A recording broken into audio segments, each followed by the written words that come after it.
कानपुर में पुलिस कर्मियों के साथ हुई घटना दुखद और दुर्भाग्यपूर्ण है, लेकिन विपक्ष ने इसे उत्तर प्रदेश सरकार पर निशाना साधने का एक हथियार बना लिया है। इतना ही नहीं, पुलिस पर भी उपहास किया जा रहा है। इस घटना पर बीबीसी न्यूज ने कार्टून बनाया था जिसमें पुलिस कहती है, हमने तुम्हें चारों ओर से घेर लिया है, और अपराधी कहते हैं, सेम टू यू। इस असंवेदनशील कार्टून को समाजवादी पार्टी के नेता अखिलेश यादव ने ट्वीट भी किया। क्या यह असंवेदनशील नहीं है? क्या यह पुलिस कर्मियों के बलिदान के प्रति असम्मान नहीं है, उनका अपमान नहीं है? क्या यह उनके सामर्थ्य पर संदेह प्रकट करना नहीं हुआ? क्या यह उनका मनोबल गिराना नहीं हुआ? इसके अलावा उन्होंने ये भी कहा कि सत्ता और अपराधियों के बीच मूक सहमति के कारण ऐसा हुआ है। लेकिन क्या यह आरोप वैसा नहीं है जिससे समाजवादी पार्टी को आज तक जोड़कर देखा जाता रहा है? वहीं दूसरे विपक्षी भी मौन नहीं रहे। राहुल गांधी ने इसे गुंडा राज का एक और प्रमाण कहा। प्रियंका गांधी वाड्रा ने इसे जंगल राज कहा। बसपा प्रमुख मायावती ने उत्तर प्रदेश सरकार को सलाह दी कि वे कानून व्यवस्था को दुरुस्त करें। लेकिन वास्तविकता यह है कि कानून व्यवस्था को दुरुस्त करने का जितना प्रयास मुख्यमंत्री योगी आदित्यनाथ ने किया है, उतना शायद किसी और ने नहीं किया। एक समय में अकुशल और भ्रष्ट माने जाने वाली उत्तर प्रदेश पुलिस की गिनती आज सबसे सक्रिय, उत्तरदायी और पीपल फ्रेंडली पुलिस फोर्स के रूप में होती है। वहीं दूसरी ओर अपराधियों के मन में भी इसका भय बैठा है। भय हो भी क्यों ना। शुरुआती 10 महीनों में ही योगी सरकार ने 1100 से ज्यादा मुठभेड़ों में 34 अपराधियों को ढेर किया। इसके बाद दिसंबर 2019 तक उपलब्ध डाटा के अनुसार 17,000 से ज्यादा अपराधियों ने आत्मसमर्पण किया या अपनी जमानत स्वयं रद्द करवाई। कुल 5,000 से ज्यादा मुठभेड़ों में 103 अपराधियों को मारा गया।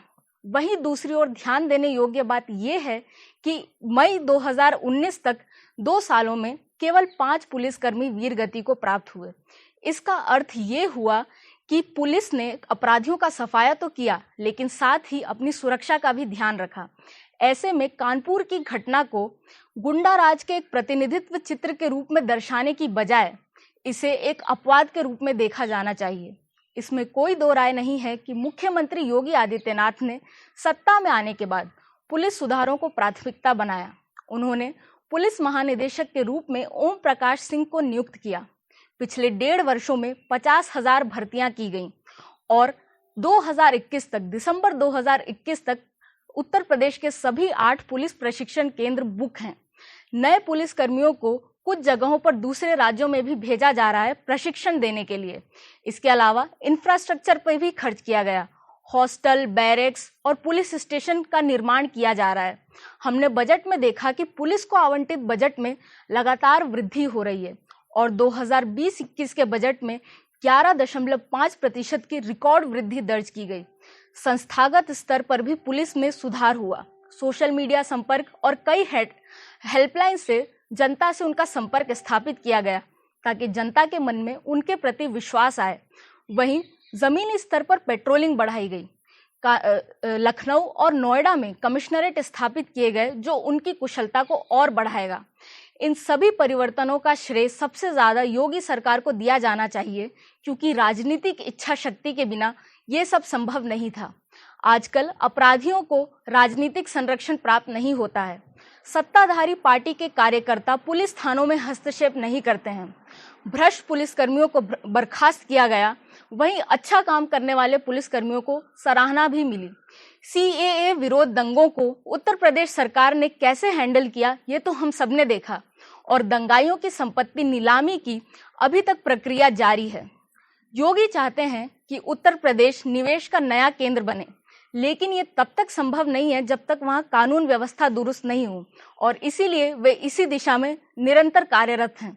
विपक्ष उनका मनोबल और पुलिस बल का मनोबल गिराने की बजाय पहले अपने गिरेबान में झांके कि उनके समय में कानून व्यवस्था का क्या हाल था। We at Swarajya are working towards creating more exclusive videos, podcasts, and analysis for our Swarajya Patreon subscribers. We've added a link in that description, and you can go ahead and support us for as little as $4.99 on a monthly basis.